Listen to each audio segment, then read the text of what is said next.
mais um episódio do Teles Fonseca Cast. Você é o nosso convidado especial e hoje eu quero te convidar a ficar conosco até o final, porque a nossa convidada vai te surpreender com tamanho conhecimento, tantas coisas que a gente vai aprender nesse dia aqui hoje.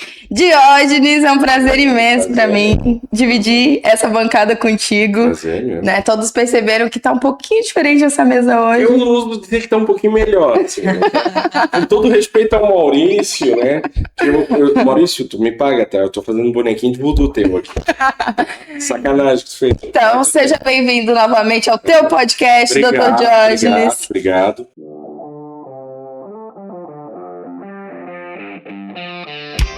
Você está assistindo Teles Fonseca Cast, o podcast do direito. E vamos apresentar hoje a nossa convidada, gente, ela que é advogada há quase 2 décadas, doutora Vivian, seja muito bem-vinda. Obrigada, muito bom estar aqui com vocês. Hoje a gente te recebe aqui para poder falar um pouquinho sobre esse mundo do direito, né? Afinal, é o podcast do direito. Eu vou dar fazer um parênteses. A gente sempre entrega uma lembrancinha, um presente para os nossos convidados. A nossa produção não deu tempo de entregar, mas eu queria deixar uma camisa para ti. Obrigada. Prazer te ter aqui, te conheço há muito tempo. Primeiro de tudo, queria te pedir desculpa ao vivo e aqui pelo a nossa atrapalhação, nosso atraso aqui.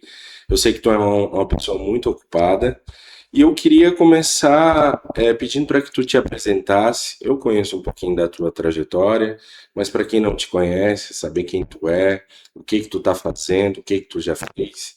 Aqui é um espaço teu. Para isso.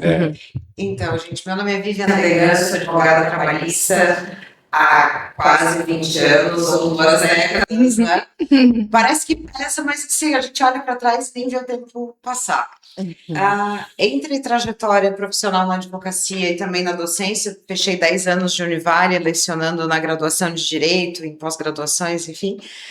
Entre uma coisa e outra, também fui a primeira mulher a me candidatar com a presidência da OAB Santa Catarina, em mais de 80 anos de história da instituição. Concorri à eleição de 2021 e 2024, em 24, inclusive, tem gente que está aqui na mesa que participou da chapa também, concorreu junto, É verdade. que foi uma experiência sensacional no sentido de entender o que é fazer política. A advocacia, às vezes, ela se afasta de 2 coisas que eu sempre acho essenciais. Uma é entender que a gente empreende, ou seja, a gente precisa de gestão, a gente precisa entender a advocacia como um negócio. E a segunda coisa é, a advocacia, a vida é política. E a gente tem que aprender a tirar a demonização que existe sobre a política e tratar isso como uma ferramenta do dia a dia. E a eleição foi um aprendizado gigante. 21 e 24 foram aprendizados gigantescos nesse sentido. Legal. Vivian, como é que tu tá... como tu participou desse processo eleitoral? Nós participamos tanto em 2021, em 2024. Como é que tu tá... Qual é a tua avaliação agora, né? Que já passou um tempinho aí desses duas eleições que tu participou, foram 2 gestões diferentes. Uma foi da Cláudia, né? Que também era mulher. Mas me parece que vem sendo uma continuação de um projeto já anterior, talvez desde o Tulo, vamos botar assim, um grupo que era o mesmo, depois acabou se rompendo e tal. Como é que tu tá vendo essa gestão em específico aqui do nosso estado? Como é que tu avalia? Acho que já faz um ano, né? Que ele entrou já. O que tu vê, assim, pontos talvez significativos, positivos e pontos que tu considera que, né, precisa avançar, assim? Eu acho que a gente tem que pensar a OAB Santa Catarina de uma maneira com continuidade. Em que sentido? Houve, então, uma eleição do grupo que o Rafael já participava, foi a eleição do Tulo em 2012. Sim. Depois a gente teve o Brincas. Isso. Chegamos ao Rafael. Isso. E ali nós rachamos exatamente por uma situação do Rafael ensaiar em dado momento uma reeleição, que não era algo que nós concordávamos. Então nós rachamos e viramos oposição. Aí é onde você surge, né? Porque Onde eu surgi. tu era uma outsider, né? Total. Desse. Eu sempre tive de bastidores. Sim. Né? Sim. Eu sempre gostei. Mas tu se tornou uma player, né? Ai, olha como ele tá, gente. Se tu não soltar o mindset aqui, a gente vai ter um problema. Não. Mas assim, eu nunca gostei, nas eleições da OAB, daquele tumulto de participar da chapa. Exatamente porque eu não vi importância da política nisso. Eu trabalhava muito de bastidores com, por exemplo, compliance interno da instituição. Sim. Adorava fazer isso. Mas foi uma conjugação de fatores, porque não havia uma candidatura feminina, houve uma ideia de que a gente precisava de uma pessoa, né, digo, dentro do grupo dissidente, né, de uma pessoa que tivesse experiência tanto com jovens, então a docência te traz isso no direito, tu tem uma proximidade com a realidade, porque querendo ou não, passa o tempo a gente vai ficando obsoleto, né? Obsoleto no sentido de demandas, a gente não entende mais qual é a demanda do recém-formado se a gente não convive com ele. A minha realidade, a tua realidade, eu tô com quase 20, tu tá com 10 anos de formado, não é a do início de carreira, não são as mesmas dores, né? Então, eu já estava há bastante tempo na docência, tinha escritório próprio, escritório pequeno, que é a realidade de Santa Catarina, 99,9%. É isso, é escritório que atende pequena e média empresa. Então, fechava, né, com a ideia do que a gente precisava para romper uma continuidade. Que era sempre homens, escritório tradicional, enfim, e eu estava numa idade que calhava, pegava um meio termo ali de número de OAB também, né? Me respeita, olha quão pequena é minha OAB. E fui, né? Ponderei ao tempo, disse, gente, eu não nasci para isso, eu não tenho vocação para isso. E aí até meu esposo disse uma coisa assim, ele, mas tu tá sempre com as tuas alunas, ex-alunas, incentivando, até uma oportunidade para uma mulher, vai. E aí tu vai agora simplesmente dizer que tu tá muito ocupada e tu vai deixar o bonde passar, e digo, puta, baixo, né? E eu disse, não, realmente, vou. E gostei. É sofrido, a gente perde o tempo da vida pessoal, é uma dedicação grande, foi uma dedicação grande entre uma eleição e outra, mas a gente ganha contatos, amigos, filtra muita gente na vida, né? Porque ser oposição não é uma coisa simples, mas a gente aprende que política não é para levar para o coração, política é pauta, é debate, é discussão, é posicionamento, e isso muda a gente em todos os aspectos. Isso foi muito legal, mas voltando para o que tu me perguntou, que não foi isso? Mas... Nossa, eu me empolguei, aquela coisa assim, quando eu cheguei aqui no teu escritório, tu dissesse, nossa, mas tu tá mais tranquila em relação à OAB e tal. Eu digo, aí começa a falar. Mas, enfim, eu acho que a gente teve, de 2022 para frente, sob a coordenação da Cláudia Prudêncio, minha opinião pessoal, é que a gente teve um excesso de marketing na instituição, a gente teve um excesso de investimento em rede social e pouca realização, uma OAB muito presa, uma OAB muito calada, uma OAB muito cordata com pautas que não necessariamente são da advocacia. E não digo que foi a Cláudia, até porque, para que todo mundo entenda, gente, a chapa para eleição do OAB são mais de 200 pessoas. Então é um grupo. É um grupo que tem pautas, que pensa na eleição do 5º Constitucional, na boa convivência com entidades públicas, mas muitas vezes esbarra exatamente num silêncio absoluto sobre o que é importante para a advocacia. Tem horas que a gente precisa bater. Tem horas que o bater é colocar a cara a tapa, como o OAB São Paulo fez agora com a STF, apresentando um projeto de lei. Na realidade, um projeto de lei para respeitar a lei, o CPC, impedimentos e suspeições, que a gente conhece desde que começou a advogar. Que é um absurdo, né? Uma coisa assim, a gente está falando obviedades, né? Mas lá em 2023, quando o STF definiu que não havia problema na advocacia de parentes estar com ações sob a égide, sob a competência, né, de um parente, de uma pessoa com esse tipo de vínculo, a OAB não falou nada. E ela continua não falando. O que a gente tem e continua tendo, num lado muito negativo, é a OAB dá tanta nota de repúdio, mas não entrega ações efetivas, e que às vezes passam pela indisposição com um ou outro ente, com um ou outro poder, vamos dizer assim. E perde o protagonismo, né? Perde o protagonismo e o respeito. É aquela história, tem um meme célebre do Alexandre de Moraes, que ele diz, agora eu vou caçar a palavra do advogado aqui na sessão, e a OAB lá que faça mais uma notinha de repúdio. Então, quer dizer, esse tipo de gestão, que não é só nosso de Santa Catarina, mas ele vem de cima para baixo, vem de Brasília para baixo, do Conselho Federal para cá, isso me desagrada. Me desagrada muito, me desestimula a ter orgulho da profissão, e eu acho que o jovem advogado deve verificar isso, ou pelo menos talvez ele não tenha experimentado o que era o AB antes, talvez tenha essa questão para ver quanto de poder a gente tinha no sentido de ser consultado sobre questões estratégicas para o Brasil, para a cidadania, posicionamento, isso continua faltando. Mas eu acho que também a gente tem que olhar para um lado elogioso da atual gestão, Juliano Mandelli, que houve uma redução dessa OAB marqueteira. Eu acho que houve um redirecionamento de recursos, porque isso é gasto institucional. Né? Houve um redirecionamento de recursos, houve mais seriedade da instituição. Em que sentido? Eu não vejo o perfil do Juliano Mandelli repostando situações em que ele aparece como presidente. Eu não vejo o uso da máquina por ele. Verdade. Né? Eu acho isso muito positivo, ou talvez eu esteja batendo palma para o óbvio que deveria sempre acontecer.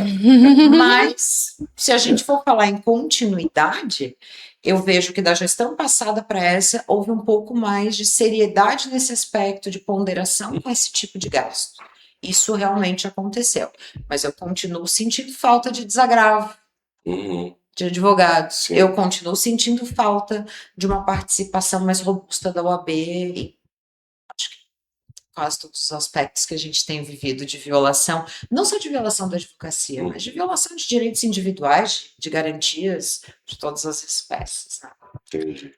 Existe uma clareza dos novos advogados sobre qual é realmente a função da OAB e o que eles podem esperar dela? Ou a senhora acredita que se ficar calado diante de muitas situações onde devia se posicionar também acontece por isso? Porque quem tá chegando não entende qual é a função da entidade, não cobra, e aí acaba passando pano, vamos dizer assim, nessas situações? Eu acho que é muito isso, sabe? Porque assim, durante a graduação a gente tem uma disciplina de deontologia ética, tá? Que a gente não tem que sentar, santa que o Estatuto da OAB funciona assim, tá? Quando a gente ingressa na instituição, ou a gente tem o exemplo, ou a gente não vai entender que tem alguma coisa de errado. Por exemplo, segundo o nosso estatuto, as comissões, que hoje são, sei lá, 200, 300, já não sei, perdi a conta, multiplicam, né? Tem bastante. O que acontece? As comissões da OAB, elas são um órgão consultivo da presidência, por natureza, ou seja, um presidente de uma instituição, ele não pode saber o que acontece com todas as áreas do direito, com todos os advogados, criminalista, tributarista, enfim. Então, as comissões estão ali para ouvir aqueles advogados daquela área e traduzir para a presidência o que eles acham que deve ser feito. Lá atrás, quando eu era recém-formada, por isso que as áreas que eu fazia muito direito de família, eu gostava de me incomodar, sabe? Loucura. Não que eu não faça hoje, pontualmente eu faço, mas... era bastante, assim, eu participava da comissão. O que a gente fazia? Olha, tal juízo recorrentemente está fazendo tal coisa que é ilegal, não está dando acesso aos autos, enfim. A gente comunicava a presidência, pedia providência e vamos embora. Hoje virou um aglomerado de gente que serve para advogados perguntarem dúvidas do dia a dia e não para resolver problemas do dia a dia. Até porque em dado momento eu vejo que sequer muitos advogados, os mais jovens, sabem que podem reclamar, ou talvez vejam que alguém reclame e não tem um feedback positivo sobre isso, uma resolução, né? E claro, aí a gente faz uma miscelânea dentro da instituição, porque a comissão que devia buscar o respeito à profissão dentro de uma área específica, para tu ter mais qualidade nisso, um refinamento nisso, se mistura com a ESA. Porque, gente, tira dúvida com um colega, estudar mais sobre a tua área, isso é da Escola Superior de Advocacia. Só, Aí tá todo mundo só junto, para misturado. uma breve. Explica o que que é a ESA, porque eventualmente Claro. alguém pode não entender aqui. Quem é da área não entende. Entende? A gente tem Escola Superior da Advocacia, ou seja, uma parte da OAB que se dirige exatamente para fazer cursos de aperfeiçoamento para a advocacia.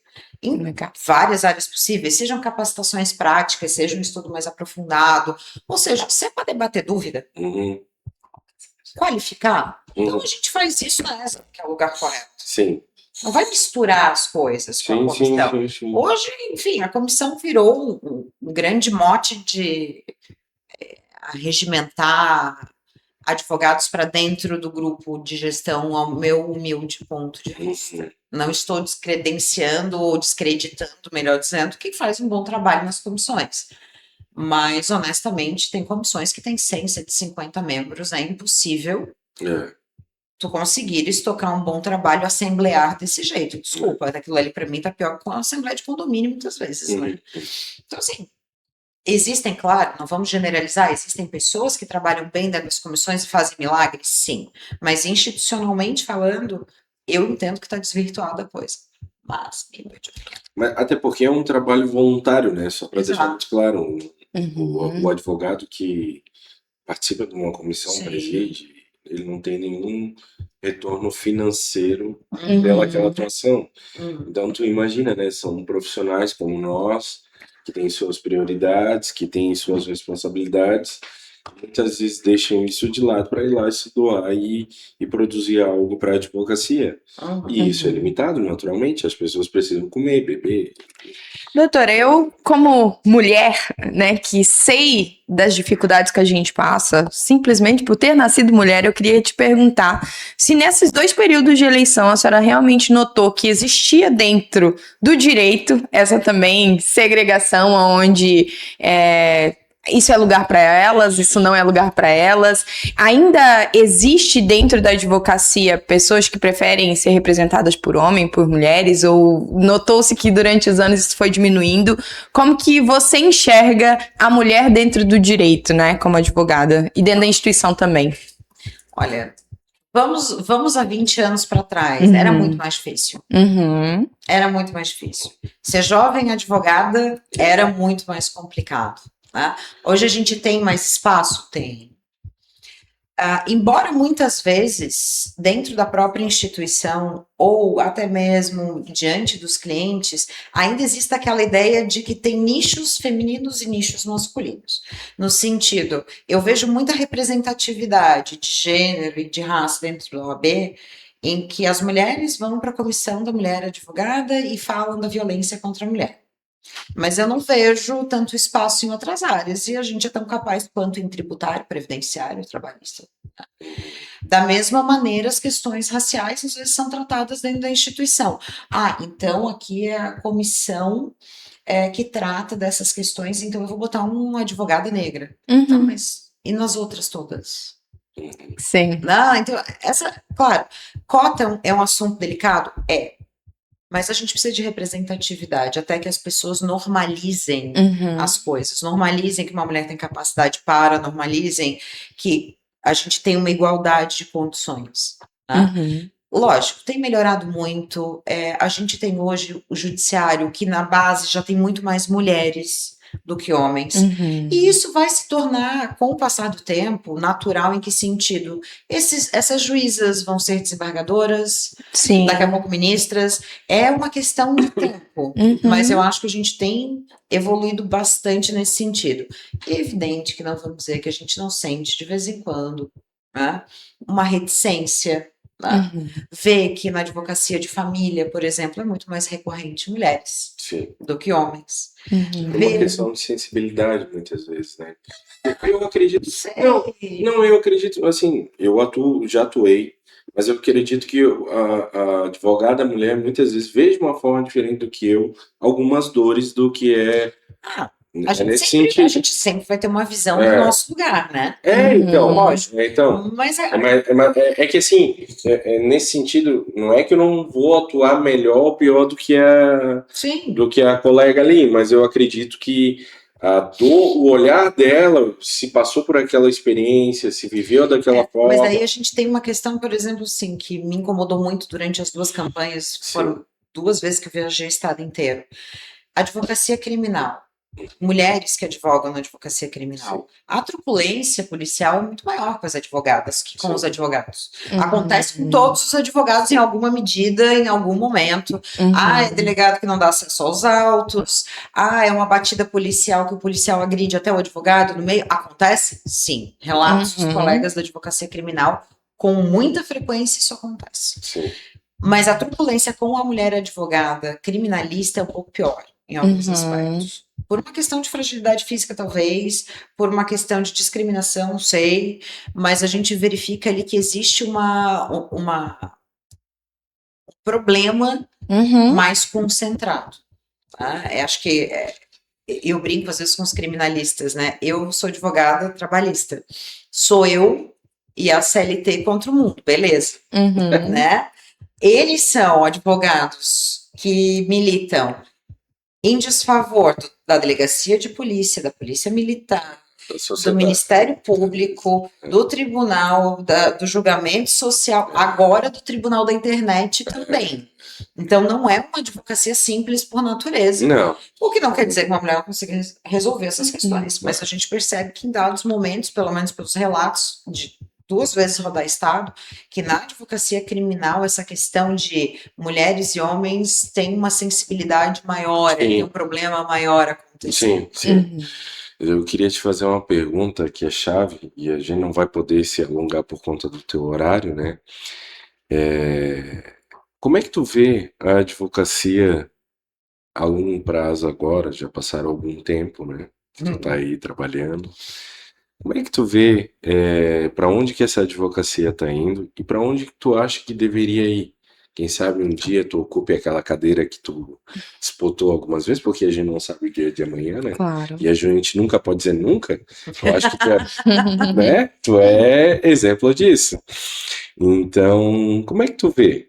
Assim, como é que tu acha que tá caminhando e como é que tu acha que deveria caminhar? Para onde que acha que deveria ir? Eu acho que muita gente tem um desânimo com a advocacia e eu acho que são fases, eu sempre repito isso, assim, como qualquer profissão. A gente tem uma fase inicial de uma empolgação gigante, no meio do caminho a gente está ali remando, agoniado por um resultado, os resultados demoram menos de 5 anos de um escritório de advocacia, que é o tempo de qualquer empresa também. Sim. Né? Para tu te solidificar, para tu começar a ter retorno. E até, claro, e aí tu vai cansando, tem horas que, lógico, normal, qualquer pessoa fazendo a mesma atividade há muito tempo, tem dias que cansa. Eu vejo que a advocacia não está ameaçada de deixar de existir, porque, meu Deus, a inteligência artificial, gente, inteligência artificial é maravilhoso como ferramenta. É verdade. Mas ela não resolve o problema do profissional. É aquela história. Se tu não sabe o que perguntar pro chat, o que vai vir de retorno? Errado. Uma boa porcaria. É que antes da inteligência artificial, você precisa de inteligência natural. Porque se você não tiver inteligência natural, o que ela vai perguntar? Você não vai perguntar, ele não vai responder nada com nada, né, doutora? Faz todo sentido. Exatamente, assim, eu educo uma inteligência artificial para auxiliar o meu trabalho. Mas se eu não me eduquei antes disso, fatalmente vamos ter problemas, litigância de má-fé, multas no judiciário, enfim, que é o que a gente já está vendo acontecer. Sim. Honestamente, tem horas que a gente pega no escritório umas peças para contestar que eu paro e digo, eu não entendi o que essa pessoa quer dizer. O trabalho reside em tentar descobrir o que a pessoa queria com aquilo. Isso é muito triste. Mas, assim, seleção natural, gente, é Darwin, não adianta. Em vários ciclos profissionais que eu já tive, eu vi exatamente a mesma coisa. A gente, às vezes, vai ter uma proliferação de profissionais que vão ser peneirados pelo mercado. Certo. A gente vai continuar cada vez mais especializado e quem hoje se especializa nas mais diversas áreas. Outro dia eu conheci um advogado que tem um escritório focado em games. Legal. O outro que é especializado em bet. Então, assim, Gente, mercado tem para quem sabe trabalhar. Sim. A questão é, a gente tem que se atualizar sim, a gente tem que ter boas ferramentas de controle, a gente tem que parar de pensar que fazendo de qualquer jeito vai dar, a gente tem que profissionalizar a gestão do escritório, tudo isso. Mas tem espaço. Eu acho que tem espaço para uma advocacia cada vez mais consultiva do que de litígio, porque Sim. o processo demora muito, o retorno é complicado. Vão ter sempre os mesmos gargalos em algumas áreas, por exemplo, previdência. Não tem como tu não ser litigioso em previdência, porque o INSS não ajuda. Só diz não, né? É um dos maiores clientes do judiciário, inclusive, brasileiro. Agora, no restante das áreas, principalmente as novas, tu tem muito espaço para ser consultivo. E aí a geração mais jovem que eu, que agora sou uma jovem senhora, da advocacia, o pessoal mais jovem que está chegando tem uma visão que eu não tenho. Eu comecei a advogar, eu entregava a petição em papel e protocolava presencial no fórum. Eu era estagiário nessa época, tá? Eu fui estagiária de autuar processo e numerar a página. Levar aqueles processos com 15. É que se a gente for parar para analisar, 20 anos, a evolução tecnológica, ela ultrapassou tudo que a gente podia imaginar mesmo. O que a gente assistia em filmes de...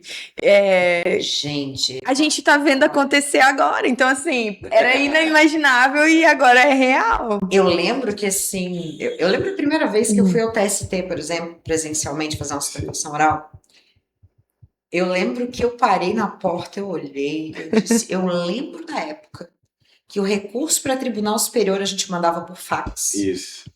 E tinha um prazo para depois mandar por correio, para que eles lá fizessem uma chancela na maquininha com a minha segunda via e devolvessem por correio.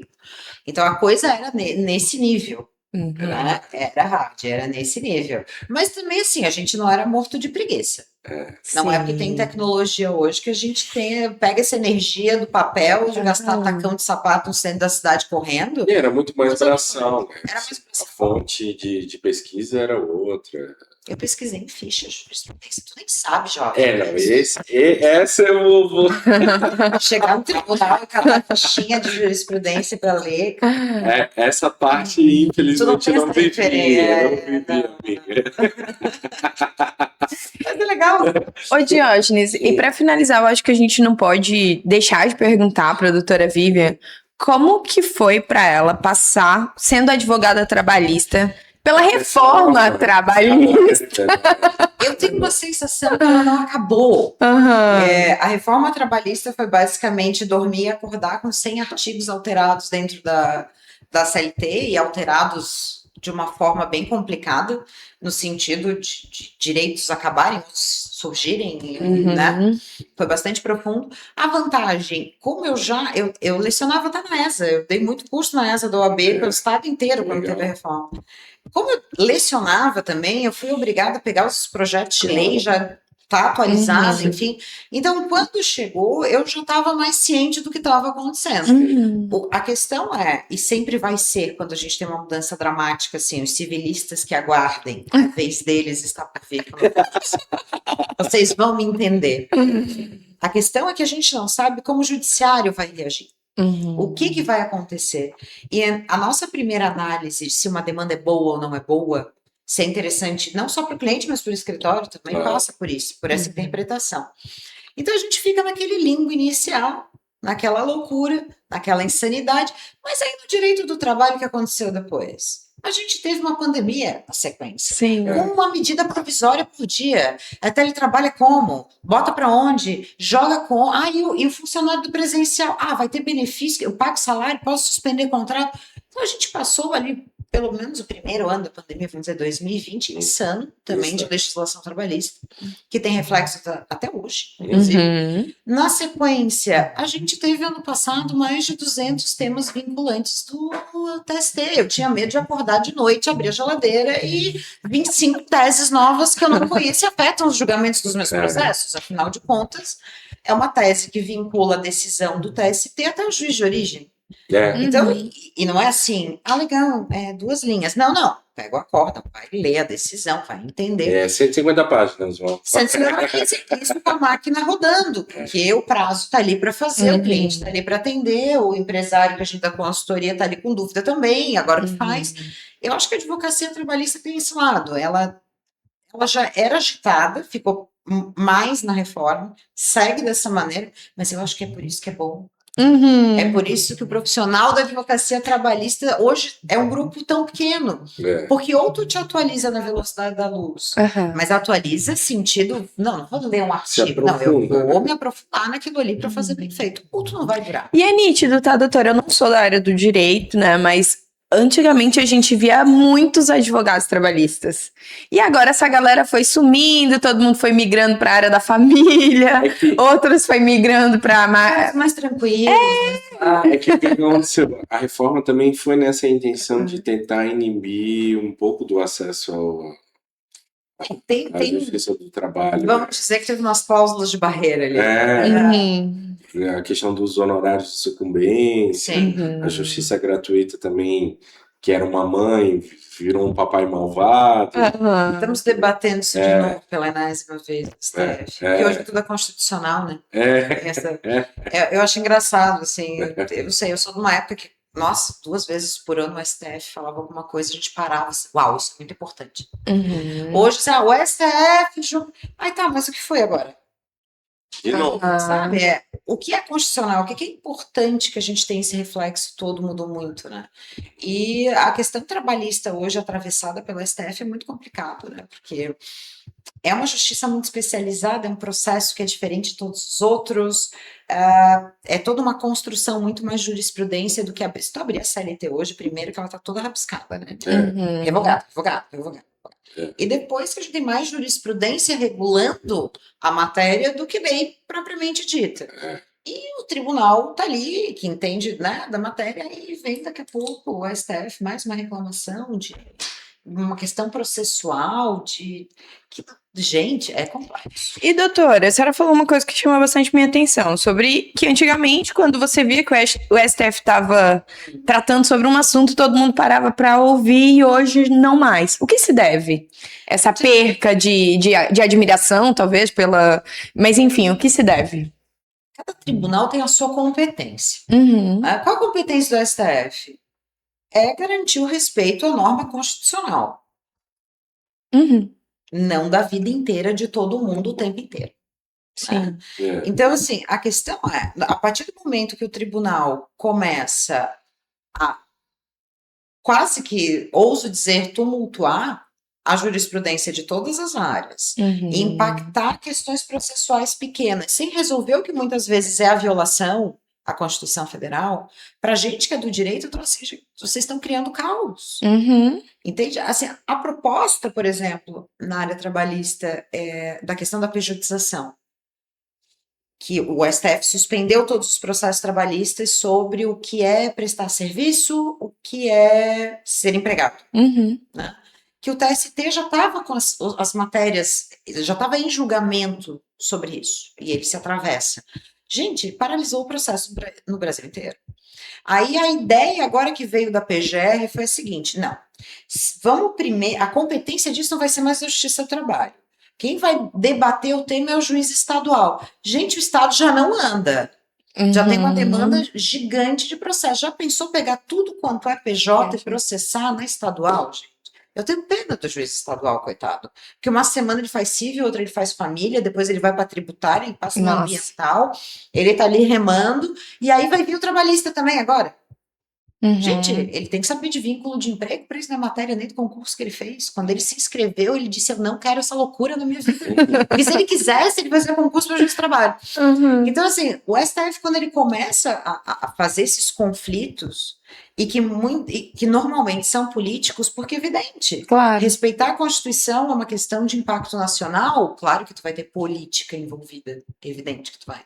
Mas isso incomoda, eu acho, os juristas, isso incomoda pela flexibilidade de interpretação, a falta de segurança que a gente tem no que repassar para o cliente, em como a gente vai se posicionar enquanto profissional do direito. Então, isso essa inconstância incomoda, essa insegurança incomoda. E o advogado, ele fica entre... Eu tenho que defender isso aqui, mas o que eu falo pro meu cliente ali? Eu dou segurança para ele, não dou segurança para ele? Normalmente, o bom advogado vai dizer, meu querido cliente, nós vamos tentar com todos os nossos esforços, da melhor forma possível, mas eu não te garanto nada, porque Exato. eu não sou adivinha, né? Exato. Eu brincava muito com os clientes assim, dizendo, tá, doutora, mas a causa ganha. Eu digo, olha, se tu jogar bolso, se tiver bola de cristal, talvez tu me diga melhor, entendeu? Mas eu não posso me comprometer com ele nunca na vida, né? Porque mesmo a causa mais ganha, né? Ou seja, aquela situação em que já recorrentemente a jurisprudência aponta no caminho, as decisões judiciais apontam no caminho, ainda assim, pode ser que no teu processo Tem o uma STF interpretação. aceite uma reclamação constitucional e mude posicionamento semana que vem. É possível, nunca se sabe. A vida do advogado não é fácil. Ô pai, você entendeu, né? Por que eu nunca quis ir para a área do direito como o senhor queria que eu fosse? Não tem condição disso aqui, eu tô vendo os meus colegas. Querida, muito obrigado pela tua presença. Imagina. A gente está com o horário apertado aqui, já estourou, inclusive, tu tem compromisso. Desculpa todo o transtorno Verdade, inicial, Novamente. mas assim, o papo foi muito bom, muito instrutivo. Quando quiser, a gente remarca aqui com mais tempo. De repente, mais perto da eleição Assunto da não OAB. vai passar, né? Eleição é só E- no meio. Ó, olha só. Ó, doutora, tem um ditado que eu ouço muito, né? Principalmente no meio religioso, mas que escolhido não tem escolha. Eu deixo aqui. Eu ouvi muito isso. Eu deixo aqui sobre isso porque eu penso o seguinte: se o lugar precisa ser ocupado, por que não ser ocupado por pessoas que a gente tem mais conhecimento, que a gente entende que tem uma visão mais clara sobre as coisas?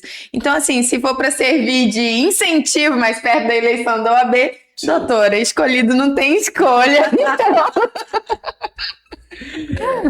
E assim, fique à vontade quando quiser esse espaço. Muito obrigada, gente. Obrigada também. Obrigada por acompanharem a gente aqui.